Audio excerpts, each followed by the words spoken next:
Hi, I'm Saida Garrett, co-writer of Michael Jackson's Man in the Mirror, and you're listening to Rainbow Country with Mr. Mark Tara.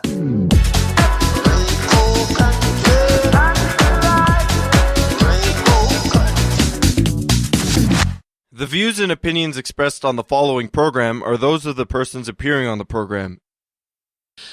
Today on Rainbow Country, Sunil Gupta, an Indian-born Canadian photographer based in London, England. He's my guest today to talk about his latest project, a beautiful new photo book on protest and pride called Come Out. That and more in episode 383, so stay tuned for Gay Talk Radio right here on Rainbow Country. Hi, this is Carol Pope. Hi, I'm Garrett Conley, author of Boy Erased, a memoir. Hi, I'm Lorraine Segato. Hi, I'm Gord Depp with the Spoons. You're listening to Rainbow Country with Mark Tara.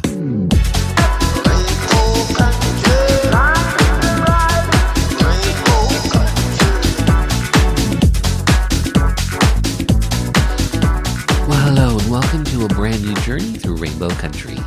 As I like to call it, a little gay radio show working to give voice to the LGBT community and beyond. And as always, I am your tour guide through Rainbow Country. I'm producer and host, Mark Tara. By the way, Rainbow Country originates from CIUT FM in Toronto, and now proudly in syndication on 12 outlets across Canada, from coast to coast to coast. The Yukon, British Columbia, Saskatchewan, Manitoba, the east coast of Canada in Newfoundland, Ontario, even down to Buffalo, New York, and online. Well, thanks to you tuning in, streaming, downloading, but ultimately listening.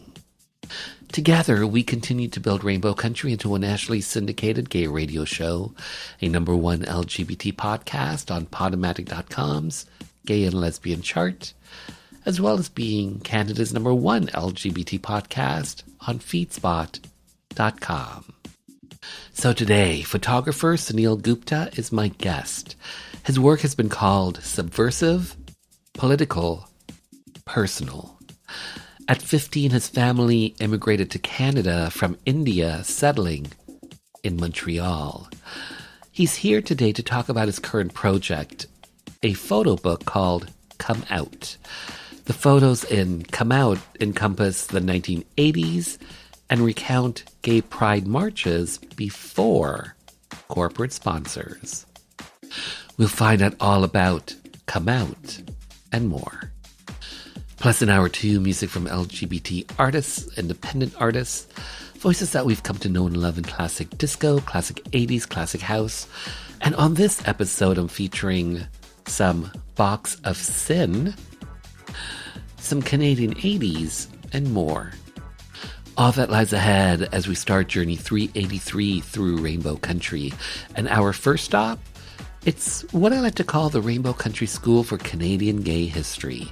And on today's lesson from activist, author, and historian Tim McCaskill, Canada's lesbian and gay liberation movement of the 1970s.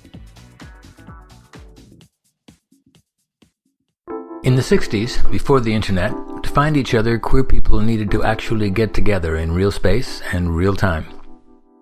Since most places didn't tolerate our kind, depending on where you were, your options could be limited. Large cities might have a few specialized commercial spaces, but in the absence of those, it was basically public washrooms, parks, or house parties. They all had their downsides. Commercial spaces required you to spend money, and that's one of the reasons why they were mostly for men.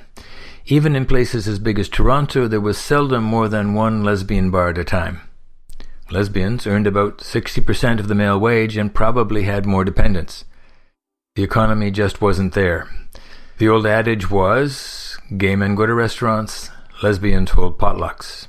Washrooms and parks were also pretty much boys only and could be dangerous, plus parks in the Canadian winter, not so good. You could freeze your willy off. House parties, you needed to know somebody, or know somebody who knew somebody, and so on, and be invited.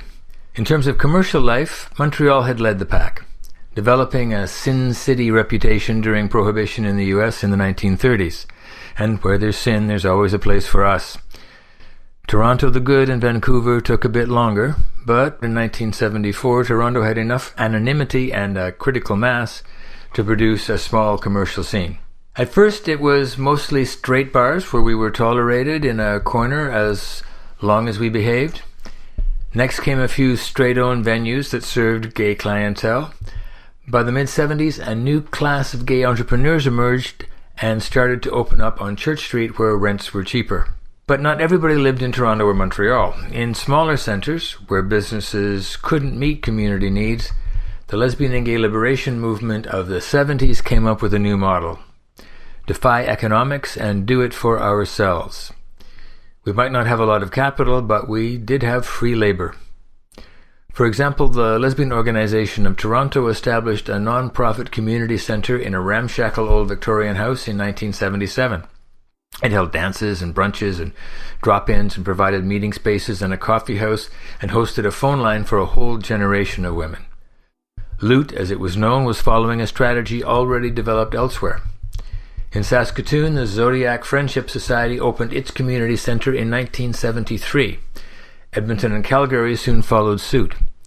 HALO, the Homophile Association of London, Ontario, started in 1974, and the Halifax Gay Alliance for Equality first began running dances in the Turret in 1976 and later turned that into a community centre.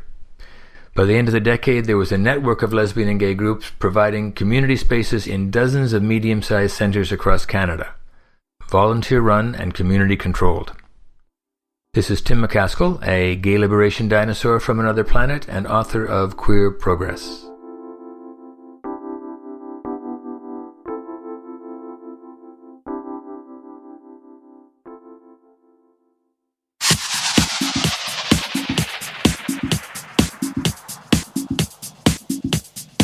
Hi, everybody. This is Gino Vanelli. You're listening to Rainbow Country with Mark Tara.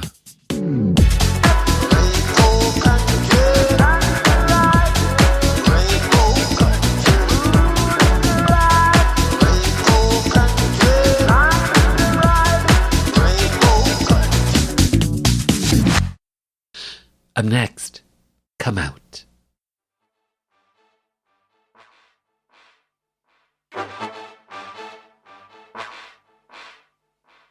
Sunil Gupta, hi, how are you? Oh, I'm very well, actually, all things considered, from being on the road to too many places in a week. I have to say it's a pleasure to meet you virtually and to have you here, to have your voice, your story be heard by the LGBT community and beyond. So thank you for that, especially to talk about Come Out. This is a new book of yours, a photography book that centers essentially around 1980s gay pride marches before corporate sponsors. So here's my first question for you, and it's simply this. What inspired you to do this new book, Come Out? What's the genesis for this? It's actually, two things happened simultaneously. I was finally able to bring my archives of negatives from over the years together. So over the course of my professional life, I produced projects every now and then relating to something happening around me. And that something may have been migration or AIDS or I was in the UK, we had some dreadful thing called Clause 28 in the 80s as well, like that. But then, of course, I also took a lot of other kinds of pictures. I'm just a shooter. I just go out and take pictures.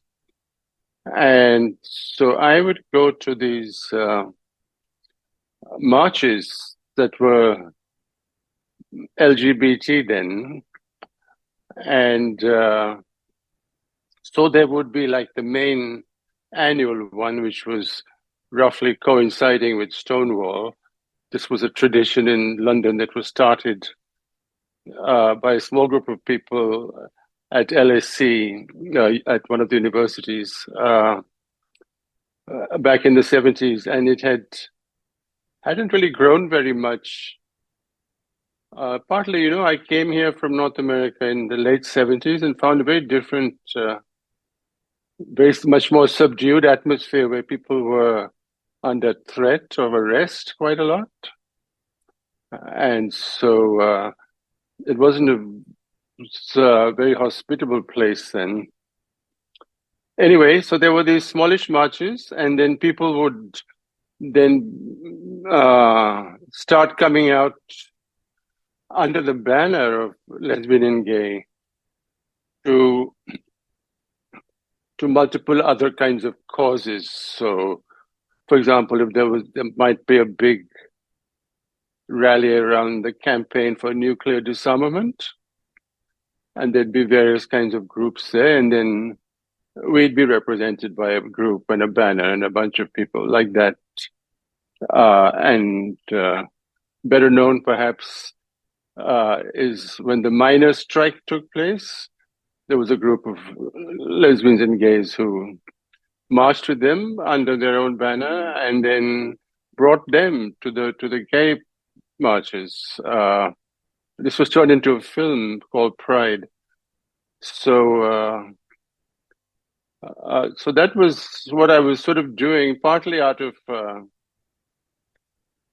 purely out of my own kind of interest, going to the march with my friends, and so you weren't necessarily covering these marches and parades. Like you weren't necessarily on assignment per se to cover them. You were there as a gay man.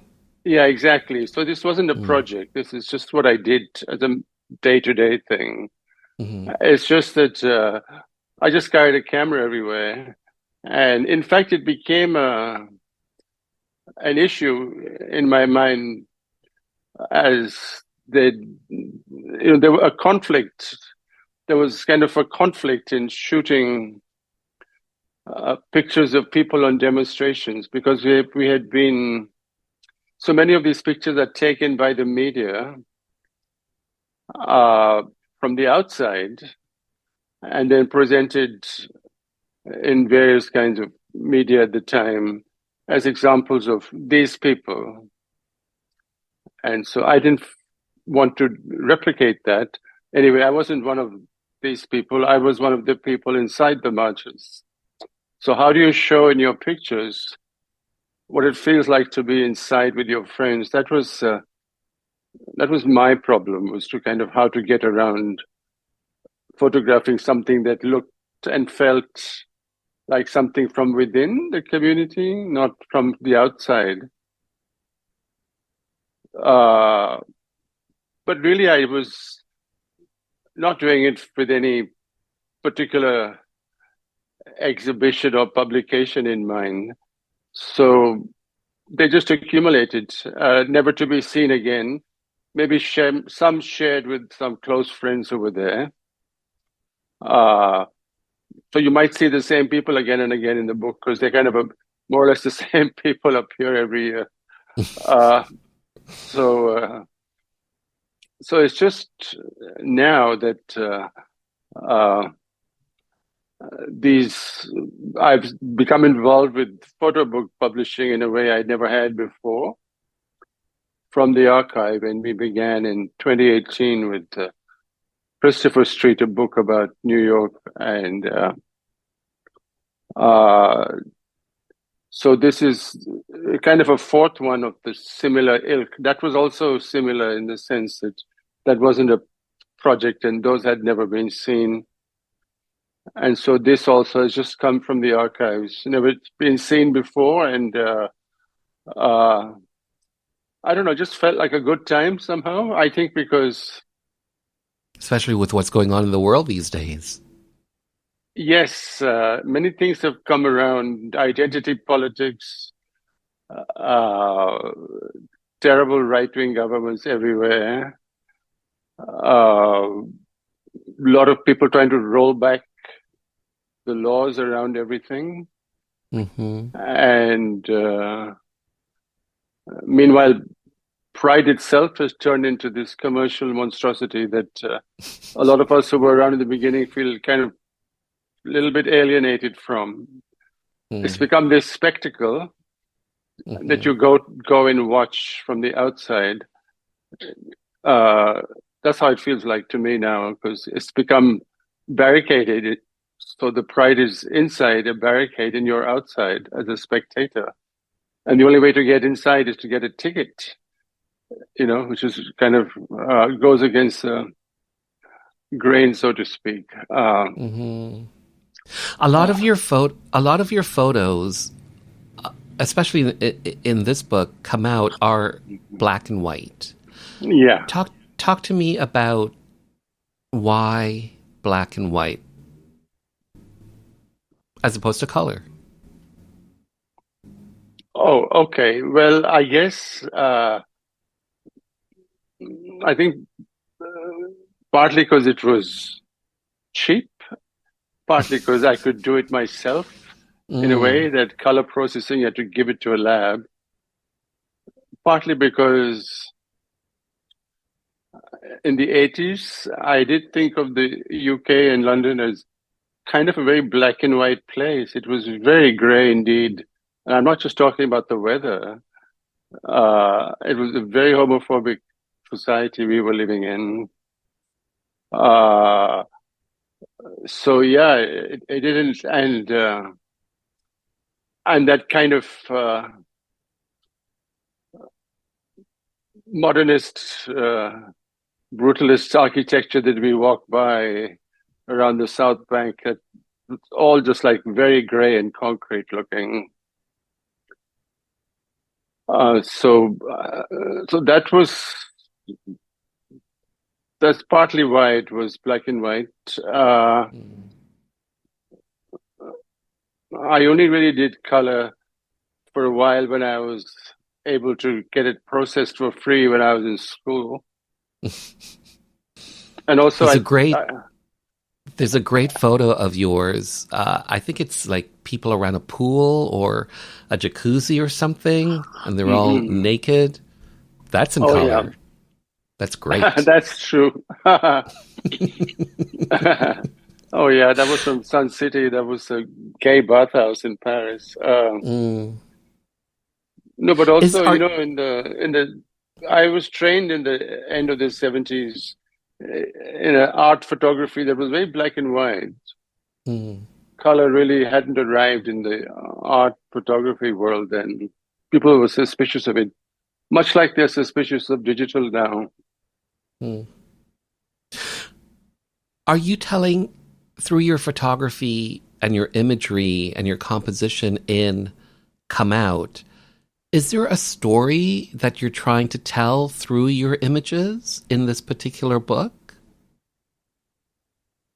Yes. I'm trying to remind us about how fragile our rights are, because I meet the younger generations take it all for granted.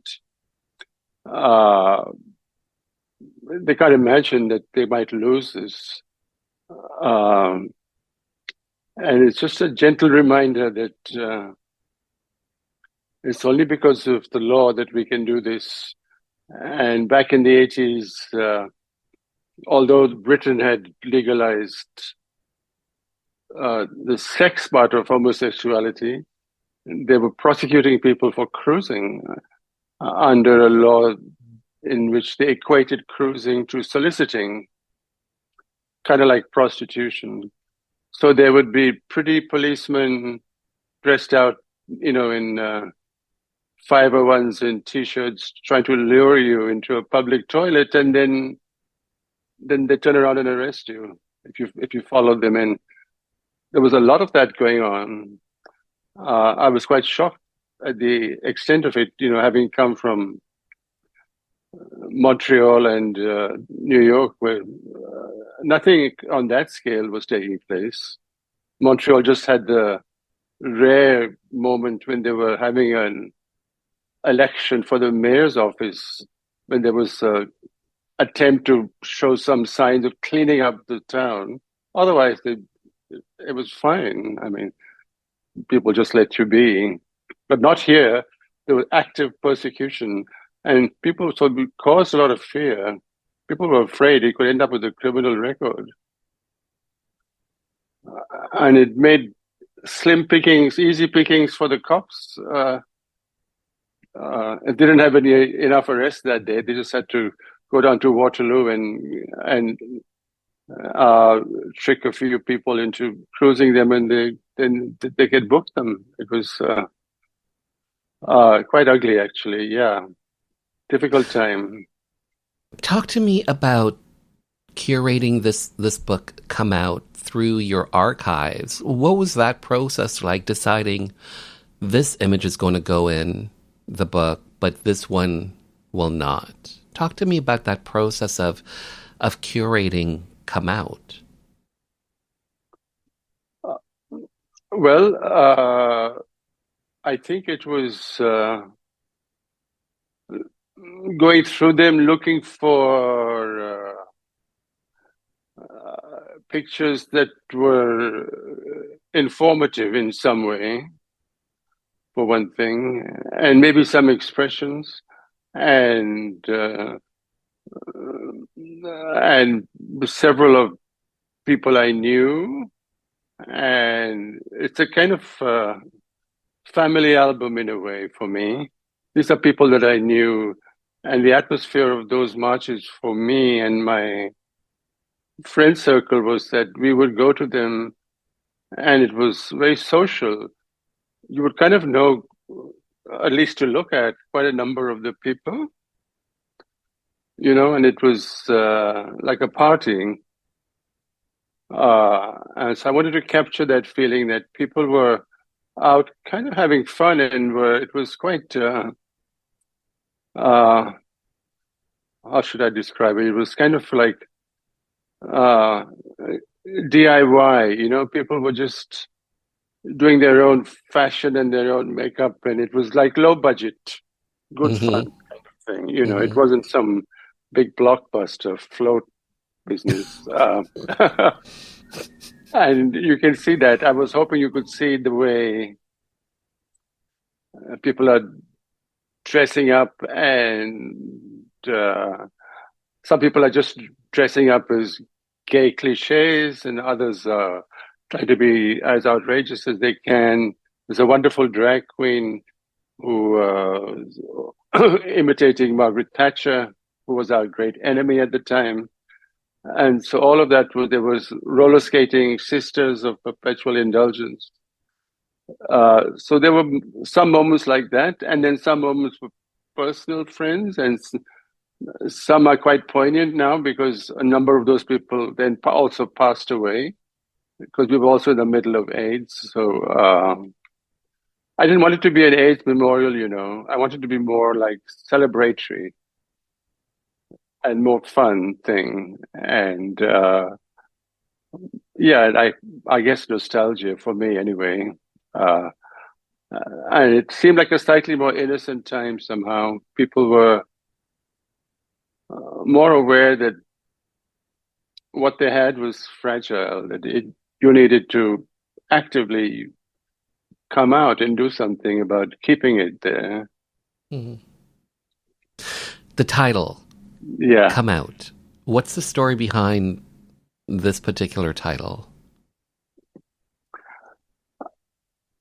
I think it's literally an invitation to act now, to come out now. At the time, that was very crucial because there was a very public battle being waged with the homophobia of the state combined with the media, the right-wing Rupert Murdoch media. It was essential to come out, and there was and now there's a lot of people come out to the Pride thing, but we need more people to come out and maybe protest some more in our more difficult times. Yeah, I mean, I think Price just become too corporate and much doesn't feel like a protest anymore to me. And on that note, we'll return after this Rainbow Country update.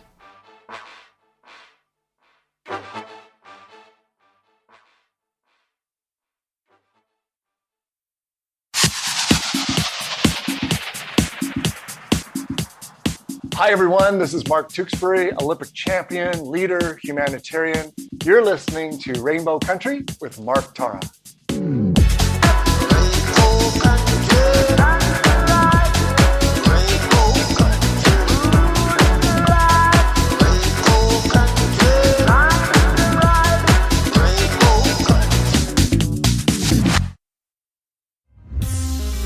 Hitmakers is a full-service, award-winning record label and social enterprise based in Iqaluit, Nunavut. We specialize in the creating and marketing of world-class Inuit and Indigenous music, including pop, hip-hop, rock, folk, and traditional Inuit music. Hitmakers has studios in Iqaluit, Ottawa, and Toronto. The label currently works with more than 20 Inuit and Indigenous artists, and we represent and promote many more. The company was founded in 2016, and our mission is to create viable careers in the arts for Inuit and Indigenous artists through music, media, and education. Our secondary mission is to empower artists to share and strengthen their stories and culture. To learn more, please connect with us on social media or at hitmakers.com. That's Hitmakers with a Z. Thanks for listening. Qoya namit.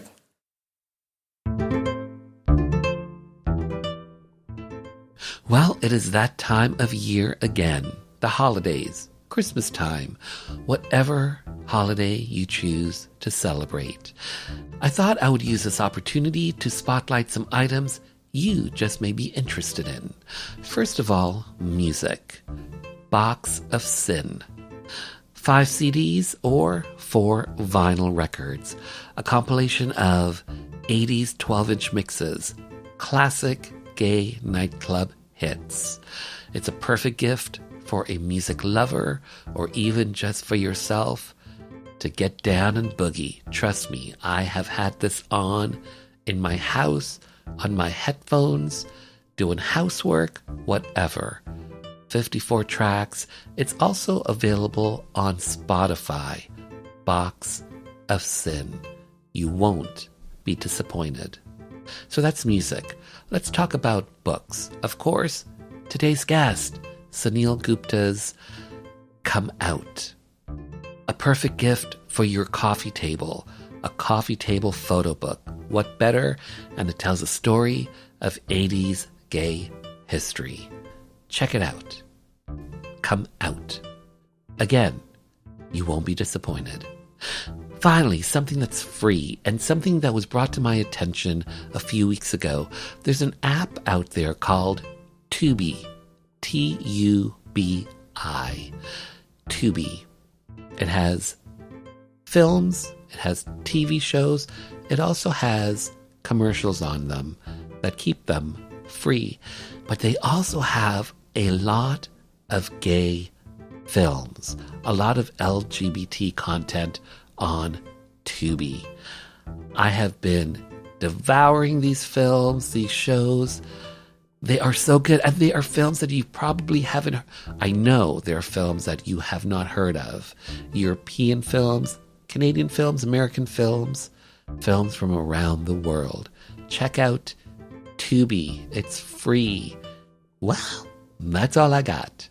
So, ho ho ho from the ho ho mo.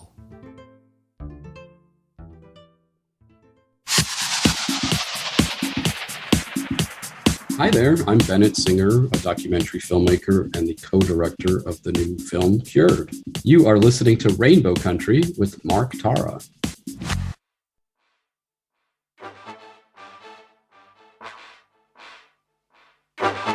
So Sunil Gupta, you are an award-winning photographer. You've released a number of books, a number of films, all centered around your art, your imagery. When did you get introduced to the camera? When did you first fall in love with the camera originally? Was this in New York? No, it was in Montreal. So I went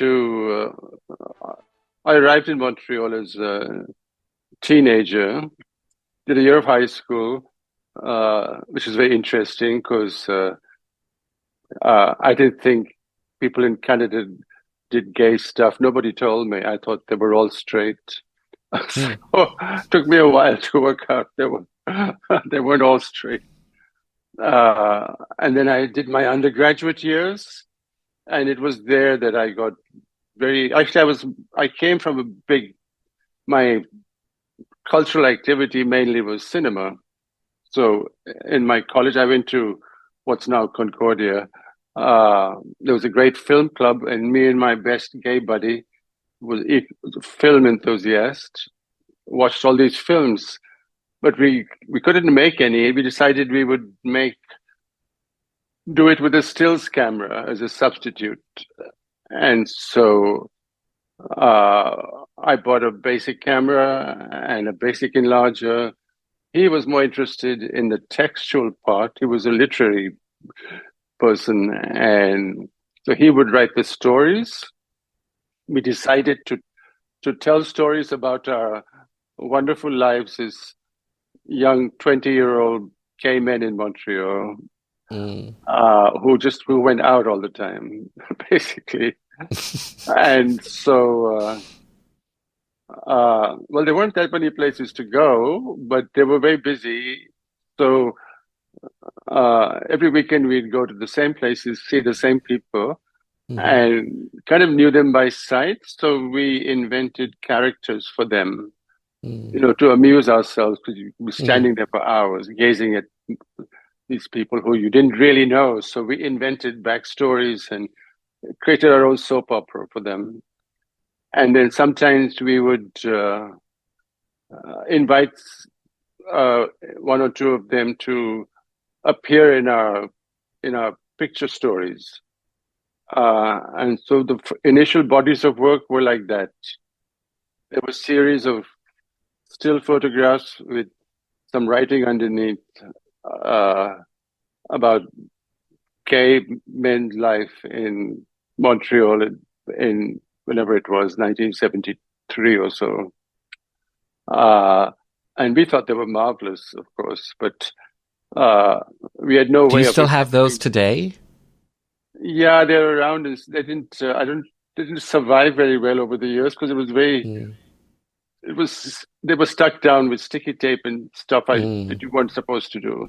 But no, I didn't know any better. So, and there's some slides of them. So yeah, there's some of the 4 or 5 survived. Yeah. So that's how it kind of got going with that. Yeah. So you mentioned this earlier about shooting back in the day,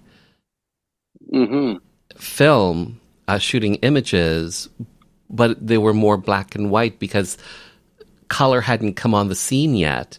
And you mentioned that, digital today, people are more, it's more commonplace. But what's your preference in regards to shooting today? Do you still do film? Is it digital? Is it a combination? Oh, no. I'm very promiscuous and very lazy. I'm all digital now. Okay. Now there's the phone. I mean, it couldn't be any simpler. But we use the camera because of its lens space. That's the only reason why you wouldn't use the phone all the time. But no, I've got no... I'm all for using whatever's handy, I don't have any of that. I feel like people really fetishize analog methodology, but I found it way too expensive nowadays to buy a roll of film and get it developed. It's really expensive. And whatever it's shot on, pretty much across the board, from what I can see, the end results that you see at an exhibition are generally digital some kind of digital print. So if you're shooting negatives, you'd have to scan them anyway. Mm-hmm. And that's another expensive process to add to everything. What about the grain that's inherent in celluloid, that grain texture, that feel of that? Do you miss that when it comes to like the clarity of digital? No, we have noise. No, grain has been replaced by noise. So you can add that, is what you're saying? You can add it. Yeah, you can add more of it if you want. You can add fake grain if you want. But in terms of its technicalities,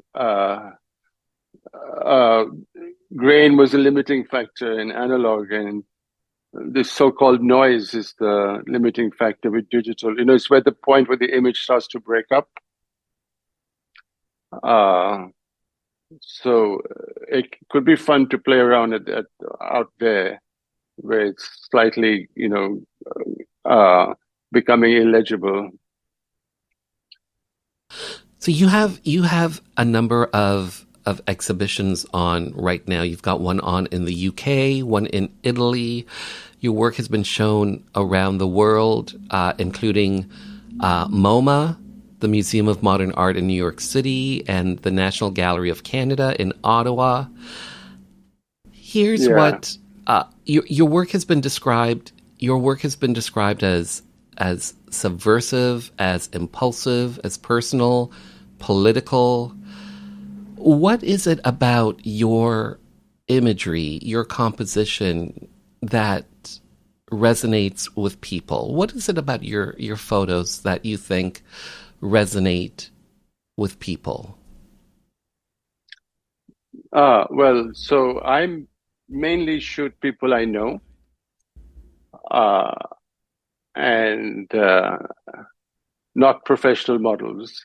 And so, and it's partly because I'm trying to convey the relationship the subject has with the photographer in the image. So, and I think to a certain extent that seems to work. What people are recognizing, I think, is the fact that I have some intimacy with the subject matter, with the person in the picture. And hopefully that's coming over. It's a bit like a family album. There's something extra coming over. Now, that wasn't the case with Christopher Street, I have to say, where I was walking up to random strangers. But that was driven by desire. Those are all the guys I was planning to have sex with, but I didn't have the time. Those were the days of too many men. It was quicker to take a picture. So your family immigrated to Canada in, I believe, 1969. Yeah, 1 month after Stonewall, luckily. And you were what, 15 or something? Yeah. You were just saying you guys settled in Montreal, and I believe you ended up moving to New York in the 70s to study business. Yes. And that's when you discovered gay liberation. When did you discover that you were gay? Well, I had a lot of gay sex when I was younger in India, but it didn't have a name. Okay. But I don't know what it was called because nobody would speak about it. Nobody ever mentioned sex in India. Was it commonplace? It was very commonplace. Yes. Often started within the family. But I think these are things complicated to talk about in public. And how old in this were part you? Of the world. And how old were you? I don't know. 9, 10 or something. So this was happening. There was no name for it or anything. No, it was just seemed very commonplace. It was happening all around me. I never thought twice about it. What I knew is that it wasn't good to bring it up, and there was no vocabulary for it anyway. And so looking back now, what are your thoughts on it now? Uh, well, now that it's been named, it's brought with it a whole other level of homophobia and shame in a way that I didn't experience.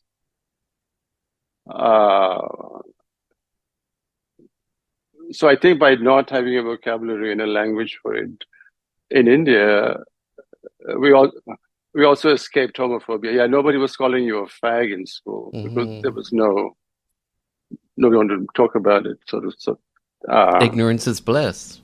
In a way, yeah. So it's only in Montreal that I discovered that what I was getting up to was called gay. And but then it saved me, you see, because in Montreal, I also discovered that being of Indian origin back in those days, 1970, was useless baggage. I mean, the kids in my class had never heard of India. They could barely locate it on a map. Whereas being gay was as it is now very fashionable in college. So I went to Dawson College, and the first day I arrived, there was this lovely gay man with a big afro swinging his legs by the gates, and he said, "Hello, darling." And then we were together for the rest of the 2 years, and we had a lot of fun, and we had all the pretty girls with us, and all the pretty boys were following the pretty girls. So, we held court in the cafeteria.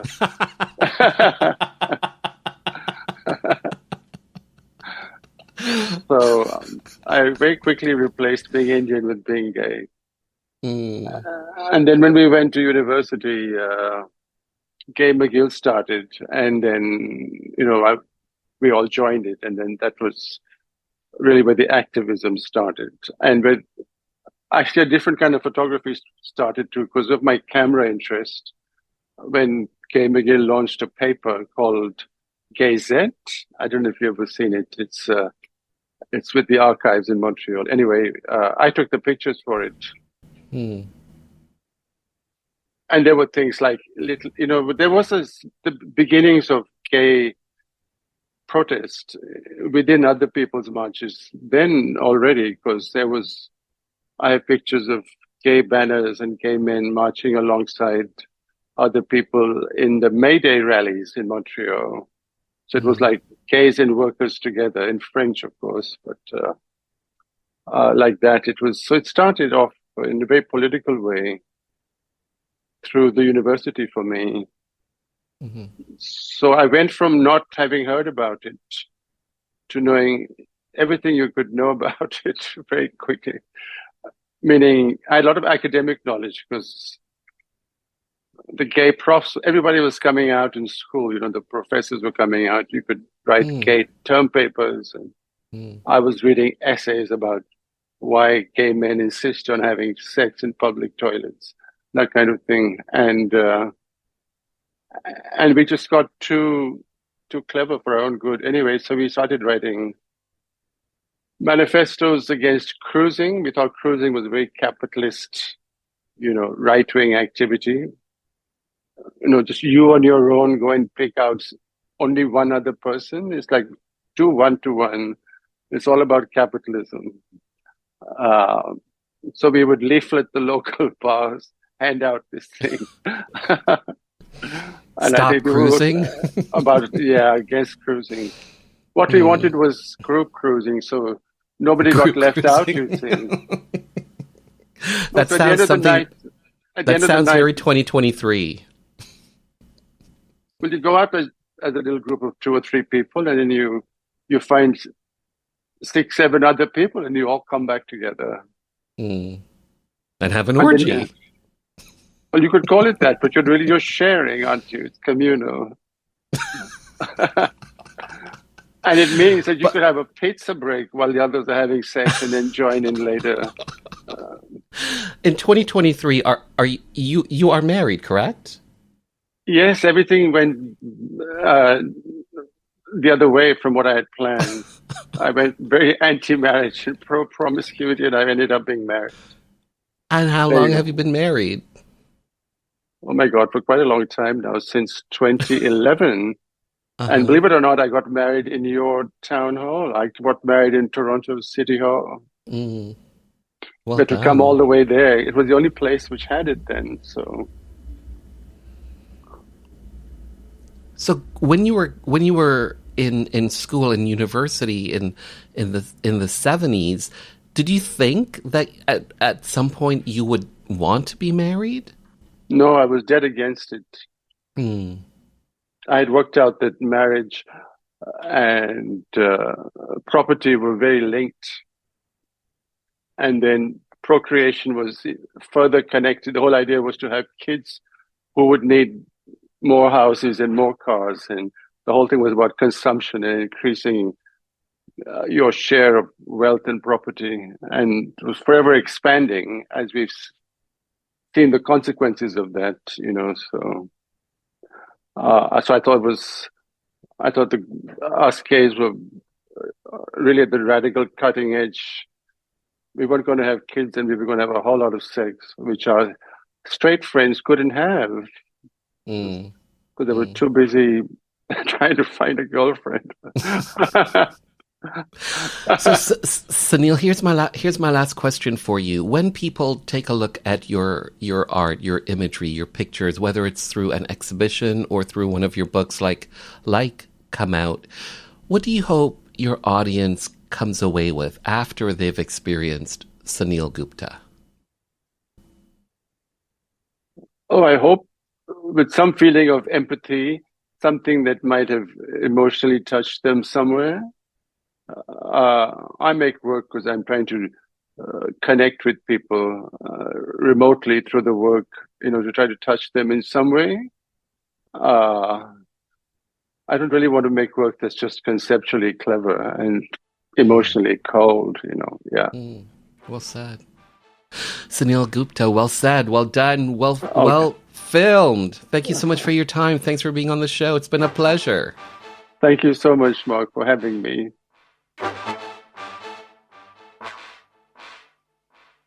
Sunil Gupta's Come Out is available exclusively from UK art publisher Stanley Barker. Check out their website, stanleybarker.co.uk. Just search Come Out. For even more on this artist, check out his website, sunilgupta.net. When did gay pride become just pride? I can answer that for you, and I can answer what a big turnaround was, and it's a very simple thing.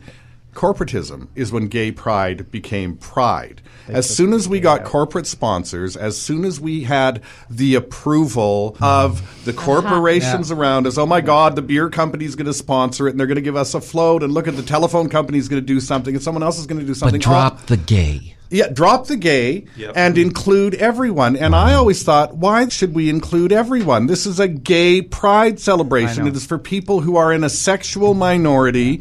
We had something that was for us to make people recognize who we are and to acknowledge that we actually existed. Award-winning playwright and author Brad Fraser reflects on some important gay history. The time frame, the 1990s. When gay pride becomes pride, with the introduction of corporate sponsorships.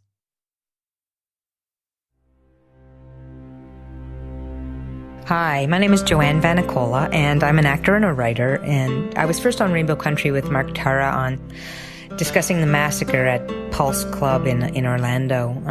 I realized how important it was for our community to have a radio station, specifically for our issues, to talk about people in the LGBTQ community and to provide an outlet for our stories, to discuss our politics, culture, and give voice to the issues that matter to us.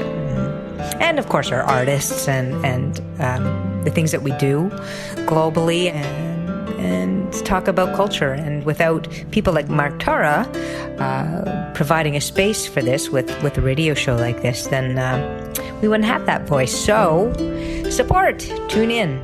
Thank you.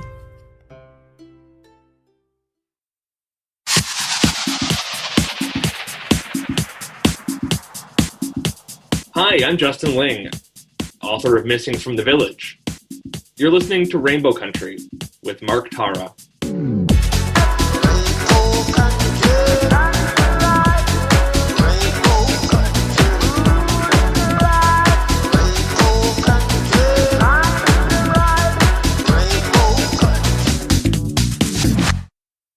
Taking us to hour 2 of Rainbow Country, the story behind Tears Are Not Enough, the Canadian 1985 charity single for Ethiopian famine relief, recorded by a supergroup of Canadian artists. Telling the story is the song's co-writer, songwriter and musician, Jim Vallance. So it all started with Bob Geldof's Do They Know It's Christmas? Then the U.S. responded with We Are the World. That was in response to the Ethiopian famine that was happening in the 80s. And then it was Canada's turn. How did a call from, I believe, Quincy Jones to David Foster lead to you helping to create Tears Are Not Enough, this now iconic Canadian song? Talk to me about how this song came about. So that was also 1985, if I remember? Yeah. Yeah. Okay. So I spent a lot of time at a recording studio in Vancouver called Little Mountain Sound. And you'd walk in the door, and to the right or to the left was Studio A, and to the right was Studio B. And often one of the studios had a recording artist, Aerosmith or Motley Crue or Bon Jovi or somebody. And then the other studio was jingles, radio commercials. And I did a lot of those. I did hundreds, if not thousands, of radio commercials as a session musician from about mid-70s to the mid-80s. So I was at Little Mountain Sound on this particular day doing, I don't even remember, a McDonald's commercial or who knows what it was. And I was sitting in the lobby of the main sort of lobby of the studio. And to the left was the door to Studio A, and to the left was the door to Studio B. And the door to Studio B bursts open, and David Foster comes out looking like he'd just seen a ghost or something. And he looks around and he goes, I was the first person he saw. He said, Jim, you have a home studio, don't you? I said, yeah. He goes, okay, we need to write a song. And unbeknownst to me, I found out shortly afterwards, he had just got off the phone with Quincy Jones. David was in Studio B producing the Payolas, the wonderful Canadian band.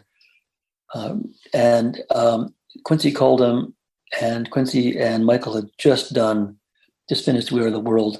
And Quincy phoned David and said, you have to do a Canadian version with all of your stars up there. So literally just by chance, I happened to be the first person David saw. And so he said, okay, I'll talk to you in a minute. And he came back out and we arranged a time to get together. Brian was actually out of town touring or something. So David came over to my house that evening, and he and I started writing Tears Are Not Enough. And we got, partway through, we were pretty far along. And then Brian came back, his plane landed, and he came straight over to my house. And then he joined in, and we pretty much had the song written that night and then finished it the next day. And David and I sort of polished up the demo, the instruments and so on. And I think that was a Saturday or a Sunday.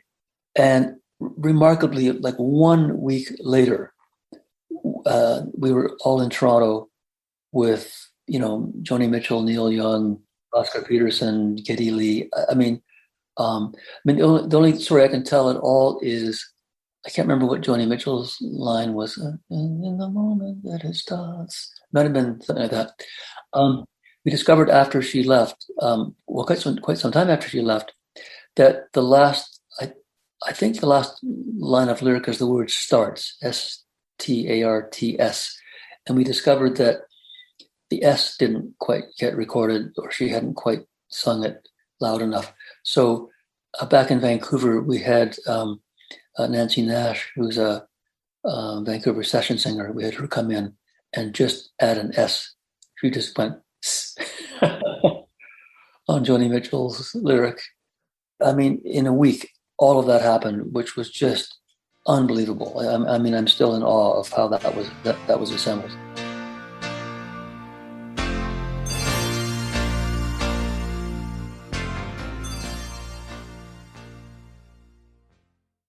Bill 7, to ban discrimination in employment, government services, and housing, based on a person's sexual orientation, was up for a vote at Queen's Park. Most NDP and Liberal MPPs supported the bill, but without some progressive Conservative legislators backing, a divisive split could rack the province. 4 PCs decided to break party ranks to vote with their conscience and support Bill 7. Cabinet Minister and MPP Dennis Timbrell did it to show solidarity for his beloved brother, the well-known drag queen Rusty Ryan. And for me, a gay politician who was not yet out, I had to take a stand. We were known as the Gang of Four. I'm former Cabinet Minister and MPP Phil Gillies. The date, December 2nd, 1986, when LGBT rights came to Ontario. And just like that, this little gay journey through Rainbow Country has come to an end. For the full 2-hour episode, simply head over to marktara.com, where everything is connected, and hit the archives banner. To keep up to date with the show, check out my socials at Mark Tara. The podcast is available on all major platforms. And finally, I want to take this time to thank you for taking your time to be with me. Remember, we are living in days of making dreams come true. So believe in yourself, and the world will believe in you.